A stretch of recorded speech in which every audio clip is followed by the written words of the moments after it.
Bonjour à tous, dans cette vidéo, je voulais voir avec vous les 6 questions à poser à votre conseiller immobilier au cours de vos visites immobilières. En effet, visiter un logement est crucial pour dénicher l'appartement ou la maison de vos rêves. Mais avant de vous lancer dans la signature d'une offre d'achat, pensez à poser les bonnes questions. Et là, la question se pose, quels sont les sujets importants à aborder? Je vais vous donner tout de suite quelques conseils et quelques questions à poser à votre conseiller immobilier. Mais avant tout, si vous ne me connaissez pas, donc je suis Laetitia Durieux-Pérou, conseillère en immobilier pour le réseau Expert Immo, sur le secteur de Varennes-Jarcy et villes limitrophes. Et bien sûr, si vous aimez cette vidéo, pensez à vous abonner et à liker. A tout de suite!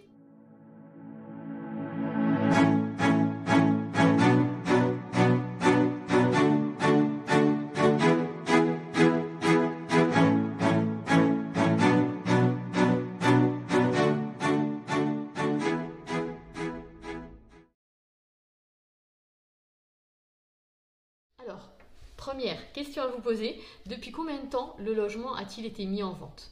Cette information vous permettra de savoir si ce logement pourra être négocié ou pas. En effet, si cela fait plus d'un an par exemple que l'appartement ou la maison est sur le marché, il se peut que le bien soit surévalué ou qu'il y ait des soucis que vous n'avez peut-être pas remarqués. Il se peut que ce soit par rapport au quartier, par rapport aux travaux, au voisinage, des soucis électriques. Donc il est important peut-être de se rendre compte. Si par contre, bien sûr, le bien vient d'être mis en vente, vous aurez plus de difficultés à proposer une baisse de prix au vendeur, sachant que celui-ci aura sûrement plusieurs visites de programmées et que le logement risquera d'être vendu rapidement. Vous pouvez bien sûr aussi demander la raison de la vente par les propriétaires. Cela vous permettra de savoir s'ils ont besoin de vendre rapidement, par exemple s'ils ont un crédit relais, ou pas. Deuxième question importante, quelles sont les charges et les taxes pour ce bien? En effet, acheter un bien immobilier implique d'en assumer régulièrement les charges et les taxes. Il est indispensable de se renseigner et de demander à son agent immobilier le montant des charges de copropriété. En effet, si le logement est en copropriété, ces charges vont vous être demandées par le syndic. En consultant le relevé des charges des 2 années précédentes, vous devriez avoir une bonne idée de ce qui vous attend. Pensez aussi à demander les travaux à prévoir, car il est important de demander les comptes rendus des assemblées générales afin d'être au courant des aménagements et des travaux envisagés. Dans le cas où vous devrez participer, bien sûr, demandez le montant de votre quote-part. En effet, il est important de savoir si un ravalement risque d'être envisagé sous peu et bien sûr, dans ce cas-là, de le prévoir dans votre financement.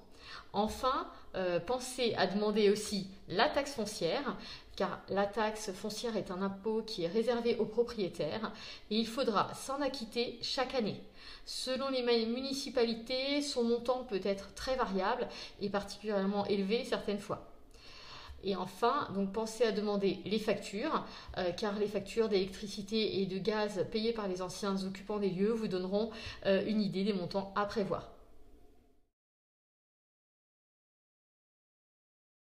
Troisième question, quels sont les travaux à prévoir dans le logement? Une information qui sera toujours très importante à connaître pour élaborer le business plan de votre future habitation. Un agent immobilier ne remplacera jamais un architecte, mais son expertise et son expérience vous aideront à y voir plus clair dans le futur de votre bien. En cas de gros travaux, vous pouvez bien sûr toujours effectuer une revisite avec un artisan afin d'établir un devis qui vous permettra de connaître exactement les frais à prévoir. Quatrième question, donc est-ce que tout est aux normes? Alors, concernant les installations, le propriétaire vendeur a pu faire des travaux d'électricité et n'est peut-être pas bricoleur dans l'âme. Pensez donc à demander les diagnostics et à regarder ce qu'il en est, surtout de tout ce qui est diagnostic électrique et diagnostic gaz. Cela vous permettra de relever les points d'anomalie et d'anticiper les travaux de rénovation à effectuer. Concernant tout ce qui est permis de construire, donc pendant ces années d'occupation, le propriétaire a pu faire des modifications dans son logement.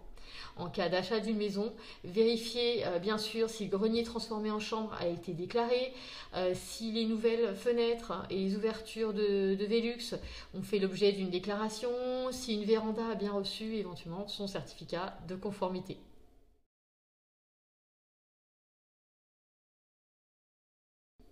5e question, comment est le quartier? Alors le quartier est-il proche des commodités? Donc bien sûr, pensez si vous avez besoin de vous installer à côté de commodités, à poser des questions sur la desserte du quartier en transport en commun, sur l'existence des écoles ou d'un centre commercial, sur la présence d'un hôpital, savoir si le quartier est dynamique, donc savoir s'il y a des associations, des lieux de rencontre tels que des terrains de sport, des parcs ou autres, et enfin savoir s'il y a des projets d'aménagement à venir.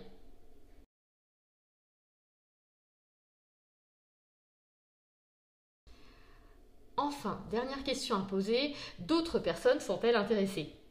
En effet, l'appartement ou la maison que vous venez de visiter vous plaît et vous vous demandez si vous avez le temps pour vous décider et pour faire éventuellement des contre-visites. N'hésitez pas à demander à votre conseiller immobilier combien de personnes sont potentiellement intéressées par le même bien. Cela vous permettra de savoir si vous pouvez prendre le temps de faire une revisite avec un artisan ou avec de la famille, ou s'il vous faut rapidement vous positionner parce que par exemple 3 visites sont prévues dans la semaine. Dans tous les cas, malheureusement, si le bien est en mandat simple, le conseiller n'aura pas une vision globale des visites et ne sera pas en mesure de vous indiquer si un autre acquéreur est intéressé dans une agence confrère. Voilà, j'espère que ces conseils vous permettront de poser les bonnes questions pour trouver le logement de vos rêves. Attention quand même, car même si les charges sont élevées ou si les travaux sont nécessaires, ne mettez surtout pas de côté vos goûts, surtout si vous avez un coup de cœur. Pensez à mettre en avant ce qui est important pour vous. Par exemple, le nombre de pièces, le type d'immeuble, sa situation ou le quartier. Il est en effet important d'établir un budget, mais encore plus de prendre le logement qui vous plaît. Voilà, écoutez, je vous dis à très bientôt et n'hésitez pas à commenter. Si vous avez des questions, vous pouvez me joindre en message pro. À bientôt, au revoir.